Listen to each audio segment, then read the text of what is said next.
ऐसा हो ही नहीं सकता कि सेशन चल रहा हो पार्लियामेंट में और कंट्रोवर्सी ना हो या विवाद ना हो। तो हंगामा हो रहा है एफसीआरए अमेंडमेंट बिल को लेके। क्या बात है, क्या बात है, एज इन लाइक मामला क्या है, मतलब मैं ये नहीं कह रहा कि वाह क्या बात है, क्या मामला है, इस बात को यहां पे समझेंगे। दोस्तों पहले ये क्वेश्चन को देख लीजिए, ये वीडियो के अंत तक आपको पता लग जाएगा इस क्वेश्चन का आंसर क्या है, लेकिन वीडियो को देखना पड़ेगा। ये क्वेश्चन आपके सामने, स्क्रीनशॉट ले लो। क्या इसका सही आंसर लग रहा है कमेंट सेक्शन में बता देना। इसका सही आंसर हम कल सुबह तक पिन कर देंगे। ऑलराइट, आप पहले क्वेश्चन को ध्यान से देख लो ना। अब मैं एफसीआरए की बात करता हूं, तो फॉरेन कंट्रीब्यूशन रेगुलेशन एक्ट 2010, ठीक है। अब देखिए, ये बेसिकली जो एक्ट है रेगुलेट क्या करता है कि जो एनजीओज हैं या जो एसोसिएशंस हैं जो कम्युनिटी वेलफेयर के लिए काम करते हैं, सोशल वेलफेयर के लिए काम करते हैं, कारण बिल्कुल काम करो, कोई दिक्कत वाली बात नहीं है। माइनॉरिटीज इंस्टीट्यूशंस हो, रिलीजियस इंस्टीट्यूशंस हो, उनको पैसा आता है, पैसा आप मोबिलाइज कर सकते हो यहां से भी, इंटरनली भी, या आप बाहर से भी पैसा मोबिलाइज कर सकते हो। तो यानी कि ये जो एक्ट है ना, ये जो कानून है, ये कहता है, ये तय करता है कि जो एनजीओज हैं या जो एसोसिएशंस हैं, we have the freedom to form NGOs, we have the freedom to form associations, article 19 clause C कहता है, आर्टिकल 19 क्लॉज 1 क्लॉज सी ये कहता है। तो अब वो जो फंडिंग उठा रहे हैं, जो पैसा उनको आ रहा है, उसको कैसे यूटिलाइज किया जा रहा है, ये जो बात है, ये इस चीज का यूटिलाइजेशन का जो मतलब सुपरविजन है, वो ये एक्ट करता है। ये act this came into force in May 2011।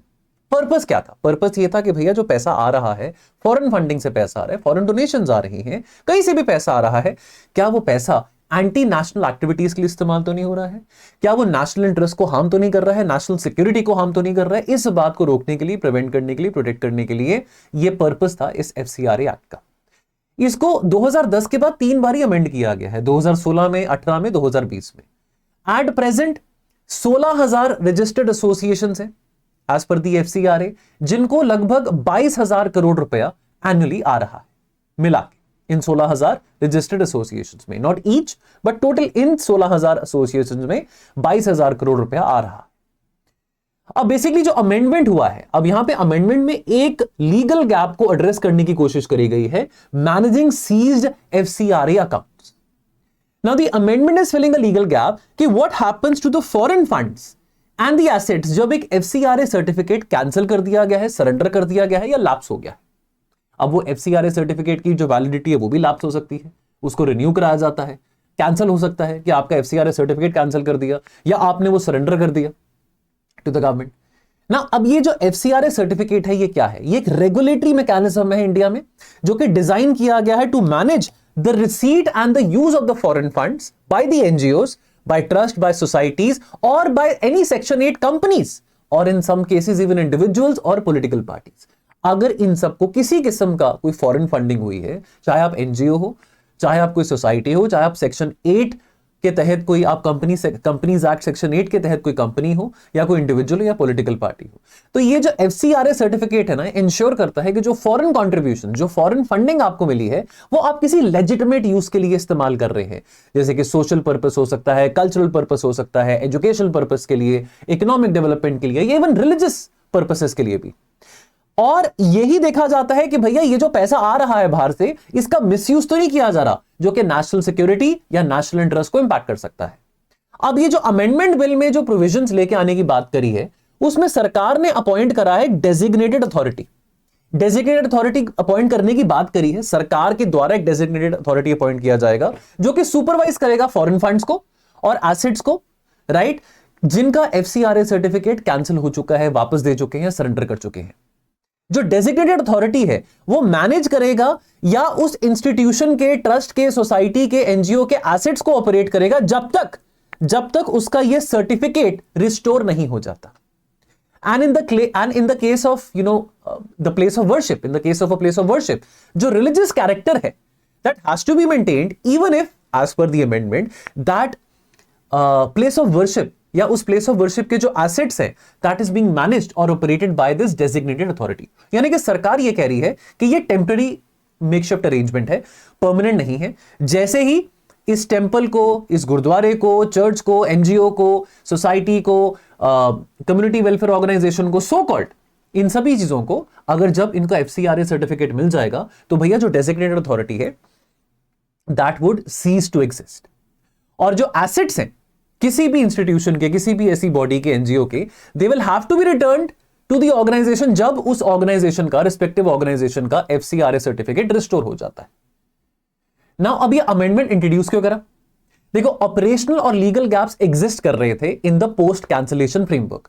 आपके इंस्टीट्यूशन को, आपके एनजीओ का जो FCRA सर्टिफिकेट है किसी कारणवश कैंसिल हो गया, उसके बाद क्या? उसके बाद जो आपके एसेट्स हैं या उसके बाद जो आपको फंडिंग आ रही है उसका इस्तेमाल कहां पे हो रहा है, कैसे हो रहा है? तो कोई क्लियर मैकेनिज्म नहीं था to manage the foreign funds amidst, कि भाई यहां पे अगेन वो बात आती है कि कहीं वो फंड्स का अब दुरुपयोग तो नहीं किया जा रहा अगर FCRA सर्टिफिकेट कैंसिल हो गया है। तो बेसिकली एम क्या था कि ये लैक्यूना को एड्रेस करना है और फॉरेन फंडिंग को ज्यादा ट्रांसपेरेंट और अकाउंटेबल बनाना है। Minister of state Nityanand Rai ji का यह कहना था कि यह बिल केवल उन लोगों के लिए हानिकारक है, सिर्फ उन लोगों के लिए हानिकारक है जो कि फॉरेन फंडिंग का इस्तेमाल करके जबरदस्ती रिलीजियस कन्वर्जन्स करवा रहे हैं या नेशनल इंटरेस्ट के खिलाफ काम कर रहे हैं। यह बात MOS नित्यानंद राय जी ने कहा है और इसको फ्रेम करा गया है as a national security tool, not as a anti minority measure. Because opposition में बात उठी है कि ये माइनॉरिटीज को टारगेट किया जा रहा है, खास करके जो केरल के चीफ मिनिस्टर हैं, केरल में इलेक्शंस भी होने हैं, वहां पे ये कहा जा रहा है कि ये केरला के कई सारे कम्युनिटी रन ऑर्गेनाइजेशन और चर्चेस के खिलाफ ये बिल यूज किया जाएगा, बिकॉज केरला में बहुत सारे FCRA सर्टिफिकेट वाली ऑर्गेनाइजेशंस हैं। Now why are critics calling it draconian? Procedural cancellation risk. Now, renewal not happening in a given period of time, perhaps because of bureaucratic delay, perhaps because of technical error. Now, this could lapse the FCRA certificate automatically and indefinitely, which will trigger the designated authority कि वो control करेगा उस organisation के assets के ऊपर। और जो NGOs compliant हैं, जो कि हर कदम पे कंप्लायंस रख रहे हैं, तो ऑपोजिशन का ये कहना है that they would be placed at the mercy of the bureaucratic timelines and the administrative timelines, जबकि उनकी कोई गलती नहीं होगी। तो यानी कि ऑपोजिशन का यह कहना है कि बिकॉज ऑफ ब्यूरोक्रेटिक एपैथी और रेड टेपिज्म हो सकता है कि किसी ऑर्गेनाइजेशन को उसका FCRA सर्टिफिकेट ना मिले, या जानबूझ के उसको सर्टिफिकेट मिलने में डिले हो, या जानबूझ के उसका सर्टिफिकेट कैंसिल कर दिया जाए पॉलिटिकल टारगेटिंग के तहत। तो क्या होगा? ये एक फियर है, एप्रीहेंशन है, जो कि ऑपोजिशन ने कहा है। Government control over religious assets. Now designated authority can manage places of worship. Opposition कहता है कि भैया अगर गवर्नमेंट अपॉइंटेड ऑफिशियल अगर एक माइनॉरिटी रिलीजियस इंस्टीट्यूशन को मैनेज कर रहा है, इवन टेम्पररी, चाहे वो टेम्पररी टाइम पीरियड के लिए, जब तक उसको FCRA सर्टिफिकेट रिस्टोर नहीं होता, तो ये वायलेट करता है आर्टिकल 26 और आर्टिकल 30 ऑफ द कॉन्स्टिट्यूशन, जो कि प्रोटेक्ट करता है रिलीजियस डिनोमिनेशंस और माइनॉरिटीज का जो राइट है कि वो अपने खुद के अफेयर्स और अपने खुद के इंस्टीट्यूशंस को मैनेज कर सकते हैं। केरल के चीफ मिनिस्टर पिनरई विजयन जी का जो लेटर था टू PM मोदी, उन्होंने ये कहा कि देखो ऐसा है कि कई सारे क्रिश्चियन रन हॉस्पिटल्स, स्कूल्स और चैरिटेबल ट्रस्ट हैं केरला में, जिनको फंडिंग दी जा रही है by the diaspora and by the church के जो एक्सटेंडेड नेटवर्क्स हैं। और केरला में बहुत high density of FCRA reliant minority institutions हैं, जो कि केरला को बहुत यूनिकली वल्नरेबल बना रहे हैं to even the technical application of this law. Critics इसको ड्रैकोनियन क्यों कह रहे हैं? राहुल गांधी और कांग्रेस ये कह रहे हैं कि भैया अमेंडमेंट बेनिफिट करेगा RSS को, while this will leave the community welfare organization at the mercy of the center। KC Venugopal Congress के वरिष्ठ लीडर हैं, उन्होंने कहा है कि ये बहुत गैर संवैधानिक है, अनकॉन्स्टिट्यूशनल है, और कांग्रेस MPs को कहा कि भैया तुरंत दिल्ली आ जाओ ताकि इस बिल को अपोज करें, क्योंकि बजट सेशन खत्म होने वाला है। Broader concern, chilling effect on the civil society even without actual cancellation, the fear of the asset seizure may prevent the NGOs from seeking foreign funds at all। तो ये जो chilling effect है, this is seen as more damaging than the direct application of this law, because ये खुद अपने आप को खुद ये, यानी कि ये जो अमेंडमेंट है, यानी कि क्रिटिक्स का ये कहना है, मैं ये नहीं कह रहा हूं, क्रिटिक्स का ये कहना है कि ये अमेंडमेंट के चलते एक ऑर्गेनाइजेशन, एक NGO, एक कम्युनिटी ऑर्गेनाइजेशन, एक वेलफेयर ऑर्गेनाइजेशन खुद अपने आप को सेल्फ सेंसर करना शुरू कर देगी कि भैया हमको फिलॉन्थ्रफी, यानी कि फिलॉन्थ्रफी के नाम पे मान लीजिए कि आज आपने किसी को 1 करोड़ का चेक दे दिया, आज आपने किसी को 1 करोड़ काट के दे दिया, या मान लीजिए 1 करोड़ का मतलब चेक काट के दे दिया, या आपको 1 करोड़ या 2 करोड़ की फंडिंग बाहर से कहीं आ रही है, तो आप खुद डरेंगे वो फंडिंग लेने से पहले कि भैया मेरे पास अभी FCRA का जो सर्टिफिकेट है वो कैंसिल होने वाला है, या मतलब उसकी वैलिडिटी खत्म होने वाली है, तो जब तक वो रिन्यू ना हो तब तक मैं फंड्स ना लूं। यानी कि क्रिटिक्स ये कह रहे हैं कि इंडिया की जो सोशल सेक्टर कैपेसिटी है वो श्रिंक होगी। पॉइंट सिर्फ इतना है, और मैं गवर्नमेंट की बात बता रहा हूं। गवर्नमेंट का ये कहना है कि भैया देखो ऐसा है कि हम ये नहीं कह रहे कि आप फॉरेन फंडिंग मत लो, हम ये कह रहे हैं कि जो बीच का टाइम पीरियड है, जब तक आपका FCRA सर्टिफिकेट रिस्टोर नहीं हो जाता, जब तक आप कंप्लायंस को मीट नहीं कर लेते, तब तक एक डेजिग्नेटेड अथॉरिटी, तो गवर्नमेंट ये कह रही है कि फंड्स आने दो, कोई बात नहीं, फंड्स आ रहे हैं। गवर्नमेंट ये कह रही है कि जो डेजिग्नेटेड अथॉरिटी है वो उस ऑर्गेनाइजेशन के बिहाफ पे काम करेगी, फंड्स आ रहे हैं। गवर्नमेंट ये कह रही है कि वो डेजिग्नेटेड अथॉरिटी जो है वो बिल्कुल अनबायस तरीके से उस पर्टिकुलर एनजीओ का या उस पर्टिकुलर ट्रस्ट का या उस पर्टिकुलर कंपनी में काम करेगी, उसके एसेट्स को कंट्रोल करेगी, चाहे फंडिंग आ रही है उसको भी वो मॉनिटर करेगी, जब तक आपका एफसीआरए सर्टिफिकेट रिस्टोर नहीं हो जाता। तो गवर्नमेंट कह रही है कि दिक्कत वाली कौन सी बात है कि काम तो नहीं रुकेगा। गवर्नमेंट ये कह रही है कि भैया अगर एनजीओस को फंडिंग आ भी रही है, बाहर से आ रही है, तो जब तक आपको सर्टिफिकेट नहीं मिल रहा तब तक हम बैठ के वहां पे फंडिंग रिसीव कर रहे हैं, आपके लिए काम कर रहे हैं ट्रांसपेरेंसी के साथ, वो पैसा अपनी जेब में नहीं डालेंगे हम। ऑलराइट, तो यहां पे कुछ कंसर्न्स आ जाते हैं जो कि क्रिटिक्स ने रेज किए। डेमोक्रेसी है, हर किसी का कंसर्न है। देखो, dissent is very essential in the democracy, Supreme Court बार बार कहता है, इसमें कोई दिक्कत वाली बात नहीं है। कंसर्न क्या है? प्रोसीजरल कैंसलेशन रिस्क, यानी कि अगर renewal application is not processed in time because of bureaucratic delays और रेड टेपिज्म एटसेट्रा, तो सर्टिफिकेट लैप्स कर सकता है। व्हिच मींस कि एप्रीहेंशन ये है कि जो डेजिग्नेटेड अथॉरिटी है वो एसेट्स को टेक ओवर कर लेगी। Then targeting minority institutions, many NGO, schools, hospitals जो कि क्रिश्चियन या मुस्लिम कम्युनिटीज के द्वारा चलाए जा रहे हैं वो हेविली डिपेंडेंट है फॉरेन डोनेशंस पे। Then central overreach, government appointed authority gaining control over the religious assets, this is seen as violation of the minority rights, article 26, article 30 के तहत। केरला के चीफ मिनिस्टर का लेटर मोदी जी को क्या है कि भाई केरला में बहुत high density of FCRA denominated organisations हैं, राइट। अब इसमें लीगल, कॉन्स्टिट्यूशनल लीगल डायमेंशन की बात करते हैं। Article 26, right of religious denominations के वो अपने खुद के अफेयर्स मैनेज कर सकते हैं। आर्टिकल 30, राइट ऑफ माइनॉरिटीज के वो अपने खुद के बनाए गए एजुकेशनल इंस्टीट्यूशंस को एस्टैब्लिश भी कर सकते हैं, एडमिनिस्टर भी कर सकते हैं। और article 19 clause 1 clause C, freedom of association, freedom to form association, unions, NGOs etcetera etcetera. ठीक है जी, आर्टिकल 19 हमको फंडामेंटल राइट्स देता है, कोई दिक्कत वाली बात नहीं। लेकिन हमको यह भी पता है कि वो फंडामेंटल राइट सैक्रोसैंक्ट नहीं है, वो बिल्कुल सैक्रोसैंक्ट या सीक्रेट नहीं है। रीजनेबल रिस्ट्रिक्शंस की बात आती है। सुप्रीम कोर्ट का क्या कहना है?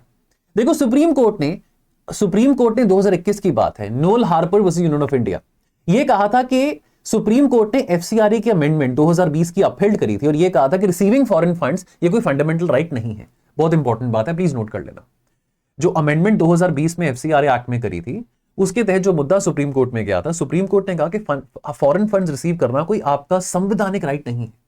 कोर्ट ने यह कहा that the state can impose restrictions, state government can impose restrictions ताकि नेशनल इंटरेस्ट और सॉवरेनिटी को हम कायम रख सके, even if those restrictions are impacting minority run institutions. Then reasonable restriction test आता है। For any restriction on article 19 clause 1 clause c, the freedom to form associations, unions etc. Now for that to be valid, for any restriction on article 19 clause 1 clause c to be valid, it must be 3 conditions यहां पे आते हैं, prescribed by the law. Number 2, एक legitimate state का aim जो है वो सर्व किया जा रहा है, एडवांस किया जा रहा है। और तीसरा, that has to be proportionate. Critics ये कह रहे हैं कि जो 2026 का अमेंडमेंट है वो ये प्रोपोर्शनैलिटी टेस्ट को फेल कर रहा है कि asset seizure because of procedural delay coming, मतलब हो सकता है कि जो एफसीआरए सर्टिफिकेट है वो इस करके डिले हो रहा है, कोई प्रोसीजरल डिले आ रहा है, कोई ब्यूरोक्रेटिक डिले आ रहा है, रेड टेपिज्म हो सकता है, ब्यूरोक्रेटिक एपैथी हो सकता है। तो इसके चलते ये एसेट सीज कर लेना for the time being, temporary period के लिए, ये डिस्प्रोपोर्शनेट रेमेडी है, क्रिटिक्स का ये कहना है। जहां तक minority rights versus national security की बात आती है, देखो ये एफसीआरए का मुद्दा पॉलिटी और इंटरनल सिक्योरिटी दोनों के पर्सपेक्टिव से बहुत इंपॉर्टेंट है। जहां पे minority rights versus national security की बात आती है, आर्टिकल 26 और 30 प्रोटेक्शन जो है, जो आर्टिकल 26 और 30 के जो प्रोटेक्शंस हैं, ये एब्सोल्यूट नहीं है। Government, the state can regulate अगर there is a compelling national interest ना। अब जो मेन मुद्दा है, जो मेन सवाल है वो ये है कि क्या ये प्रोसीजरल लैप्सेस एफसीआरए के रिन्यूअल में क्या ये कॉन्स्टिट्यूट करते हैं sufficient ground for the asset take over by the so called designated authority by the government. और यहां पे एक टाइमलाइन है 1976 से लेकर 2026 तक का। ओरिजिनल जो एफसीआरए एक्ट था 1976 में ये इनैक्ट किया गया था इमरजेंसी के दौरान, ताकि foreign funding to political parties prevent की जा सके। फोकस तब पॉलिटिकल इंटरफेरेंस पे था, सिर्फ एनजीओस पे नहीं था ब्रॉडली, लेकिन over a period of time इसको हम एफसीआरए को और मजबूत बनाते गए, इसको रिप्लेस किया, एफएमआरए, एफसीआरए सबको और ज्यादा स्ट्रेंथ दिया इस लॉ को, इस कानून को, ताकि अगर जो एनजीओस हैं या रिलीजियस इंस्टीट्यूशंस हैं, अगर वो एंटी इंडिया एक्टिविटीज में एंगेज्ड हैं, फॉरेन फंडिंग ले रहे हैं under the garb of promoting environmental sustainability or promoting education or doing something for the orphans or doing something for a certain religious minority, लेकिन उस आड़ में आके वो पैसों का दुरुपयोग किया जा रहा है, तो इस चीज को रोकने के लिए ये कानून को बनाया। कानून बनाना गलत बात नहीं है, कानून में अमेंडमेंट्स लेके आना भी गलत बात नहीं है। ये जो अमेंडमेंट है ये चौथी बार है, 2010 के बाद 3 बार अमेंडमेंट हो चुकी है, 16 में, 18 में, 20 में, 2016 में, 2018 में, 2020 में। ये चौथी दफा है कि अमेंडमेंट प्रपोज करी गई है। देखते हैं इसको लेके क्या और डिस्कशन होता है। आप बने रहे स्लीपी क्लासेस के साथ, आपका क्या विचार है वो जरूर बताना।